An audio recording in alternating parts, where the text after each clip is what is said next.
Prince was the youngest of 5 children, and as a baby and toddler, he was developmentally very precocious, normal, met all his milestones. I'm a general pediatrician, so I was, very tracking all of this and comparing to my other children, and he was just right on line. He was breastfed, rarely ever got sick in his first 2 years of life. Right around the time he turned 2 years old was when we first noticed that there was something that was quite a bit different that actually as a pediatrician I had never seen before.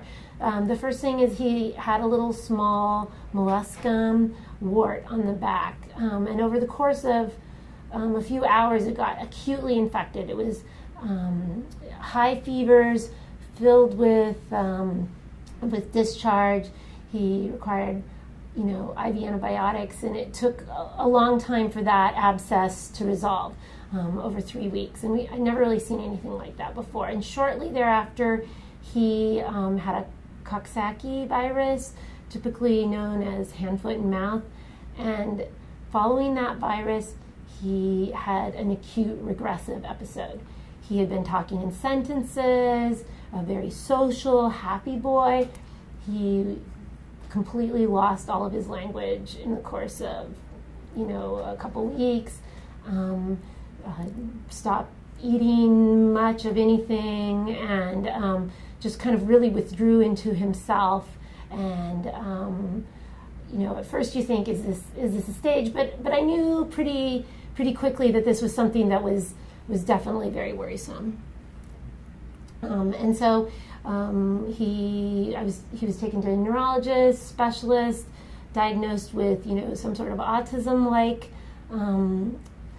disorder, and then as a neurologist kind of went through the workup, it was brought to our attention that this could be some sort of maybe an autoimmune, but it was kind of really ill-defined, and we didn't really know what to do. But after that initial infection, he proceeded to get infections quite often. Probably like every few weeks or month, he went to getting ear infections, throat infections. He was on antibiotics all the time. And what was most striking for me was that it wasn't during the time that he was sick, the 3 or 4 days that he had the actual illness.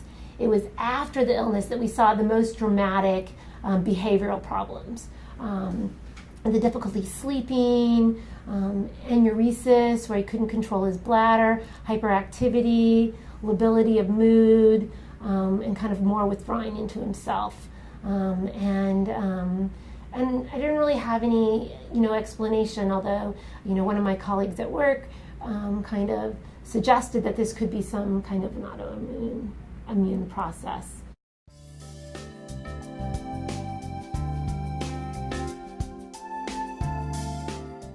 As we were looking around, we really were interested in sort of a team approach, because it was pretty clear that no one sort of specialty was, sufficient.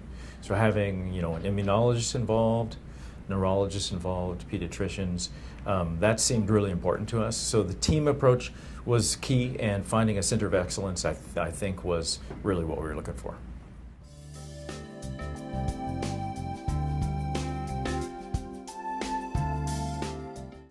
When I think back when Quince was 2, it was just absolutely terrifying to have your precocious 2-year-old son go from, talking in full sentences, playing with all his sisters, laughing and smiling, to losing his ability to speak, just sitting in a corner all by himself, or just running aimlessly around. And so I remember back to that day, I was in my office at work thinking, I've got to talk to someone. It's been, a month of this new child that we have. He's not sleeping. And so I could have gone to a couple different colleagues' offices, in my practice just to kind of talk through what was going on with my son. And I could have gone one of either ways. And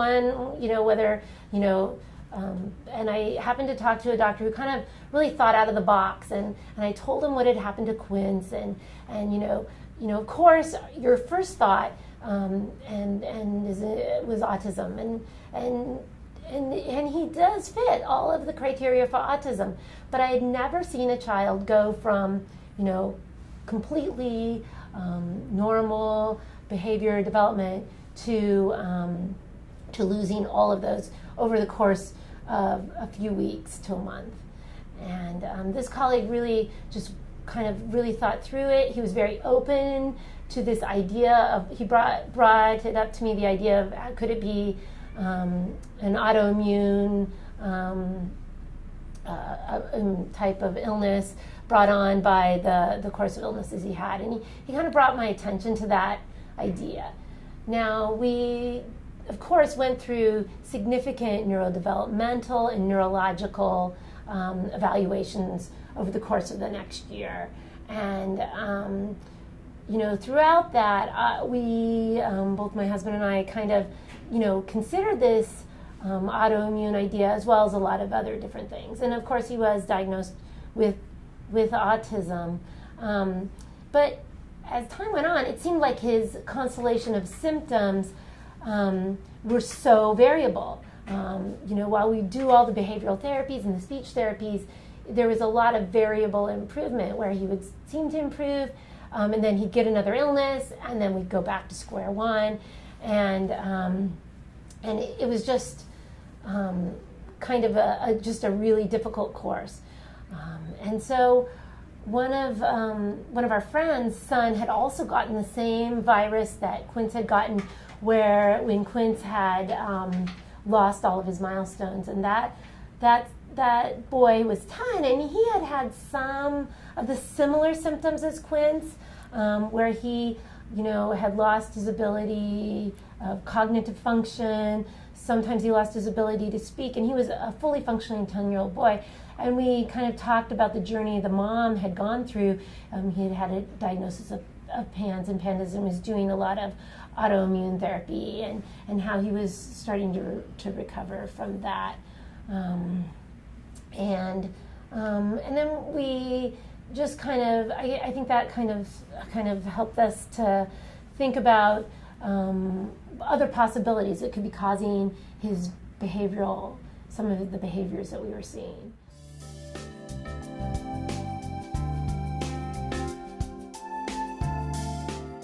When Quince first went through this regression, I don't think I was as sort of connected as Debbie was. So I at first sort of just tried to say, it's a developmental sort of, he's going through maybe a physical period. Maybe he's using his gross motor. So maybe he's talking less because of this, right? And I think in some ways obviously her intuition was correct that there's a deep problem brewing. But once I started to sort of feel it and see what happened, one of the things that for me was an indication of it is, of course, the first thing that happened is the flapping and the noise. It was like he began to get locked in behind like a wall of noise, and that noise would go up and down. And then post-infection, it would be worse, and then sometimes it would be less. But I also noticed his hands when we would hand him something like a toy. I mean, before the regression, he could operate an iPhone. He could actually operate it. And we were like, wow, that kid's pretty smart, right? And then after I would hand him any simple toy, it would fall through his hands like water, right? So he completely lost his fine motor, right? And so my experience is a little bit different than Debbie, but it did sort of finally dawn on me that obviously she had seen the truth earlier than I had, but I felt like just from a parental perspective, just imagine you're a truck and you have to carry a load. Now this load is like commercials where they drop in another 2-ton load to show you how tough the truck is. That's essentially what happened to us. So 95, 80% of the sort of effort and work and parenting in the family is now my son. And that's the way it is. It's very challenging, it's very difficult. And so we began to cast around to try to find where could we get some help? What should it look like, right? And our belief from the very beginning was, pretty early on talking, because Debbie's in the medical profession, we had a little bit of a leg up, sort of understanding sort of how to assemble kind of the right expertise to really sort of investigate something that's on the kind of almost like the edge of what's possible medically to get the best, right? And so we talked to different people that knew all about the Mayo Clinics and different things. It seemed to us that teams of interdisciplinary teams of professionals, particularly like with a neurologist, an immunologist, and a pediatrician, sort of that team, that type of a team was what we were looking for. Not something where they sort of sent each other electronic records over the internet. We're looking at something, we wanted something where they talked to each other in a room, like together, and tried to kind of co-diagnose it or simultaneously think about the problem as a team, as a group. That's what I was looking for. And I think we did find that here.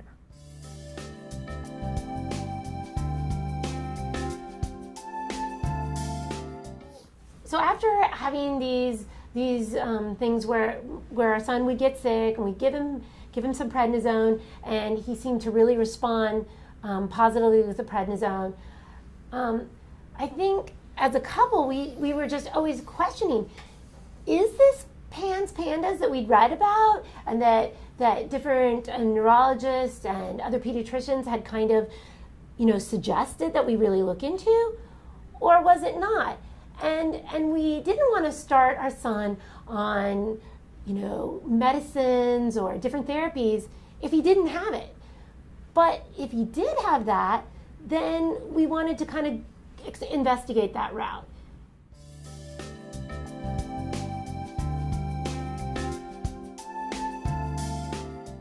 We wanted to find like a center that could kind of tell us, were we on the right, was this an idea we should pursue, that we should follow, or was this something else that we should be looking at in a different way?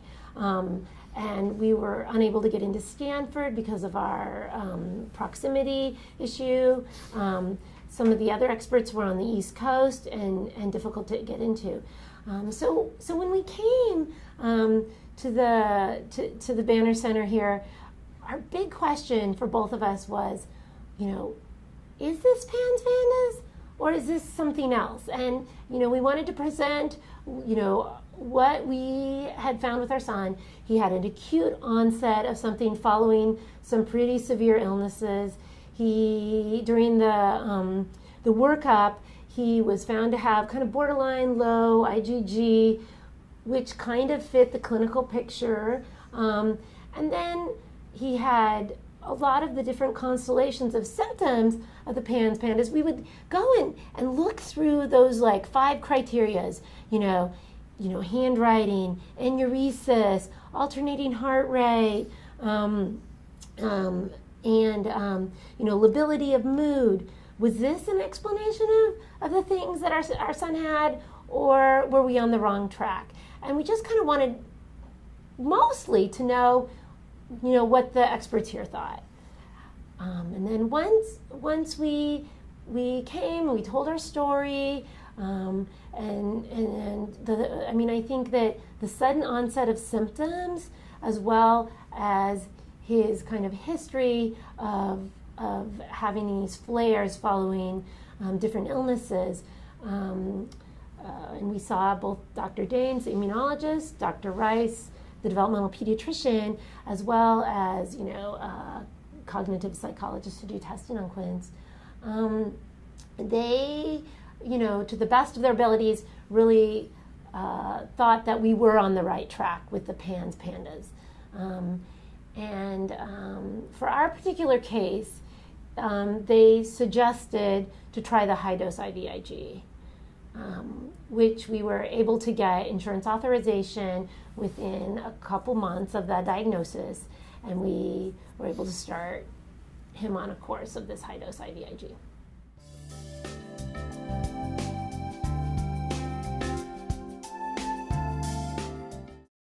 If I was going to give any advice to the beginning of this process, is that it's a really long and hard sort of journey, and you're going to have to stick together.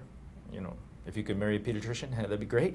Anyway, that worked out for me. But I think the real thing is you need to get kind of settle in at a pace that is, you know, sustainable, and you need to get some help, sort of carefully and rationally, from teams of experts, if you can get it right. I'm quite a bit different than Debbie in the sense of I'm not very medical, right? So the idea of something like IVIG kind of scares me. If I see a needle or blood, I might pass out, right? So I wasn't that excited about that unless it fit. You know, if it fit what we had and the symptoms, and we thought we could help my boy with it, then I was excited about it. Once we believed that there was a good sort of fit to the diagnosis. So that's what I felt like. Otherwise, I mean, I feel like also there's going to be ups and downs, like, continuously. And there's going to be pressures on your marriage. There's going to be pressures on your rest of your family, pressures on your career. And I think you're going to need some help that is multifaceted. Yes, you need to talk to an immunologist. Yes, you need to talk to a developmental person. You're going to need to get someone to help you at home with your developmental, just the load with handling a child that will sleep 3 hours a night and then get up. Right, so how are you going to handle this? How are you going to go to work the next day? How much coffee can you drink? Right? You know, so these issues are real, and they're long, and it's a marathon.